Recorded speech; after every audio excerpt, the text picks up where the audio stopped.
E o nobre vereador Carlos bem disse a respeito do bairro Rio Verde, onde também hoje na creche do Rio Verde não pôde ter o seu expediente, pois a creche encheu de barro devido aí à enxurrada, sendo que é uma construção nova, muito nova, e não deveria estar acontecendo isso.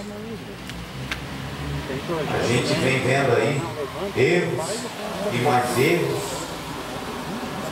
dinheiro sendo jogado fora, e no entanto quem sofre é a população.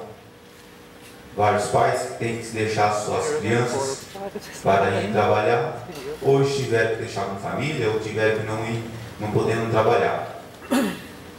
É uma pena. E espero que também o mais breve possível, que o setor competente possa estar indo lá e resolver esse problema, porque se Deus quiser para nós aqui, chuva não vai faltar.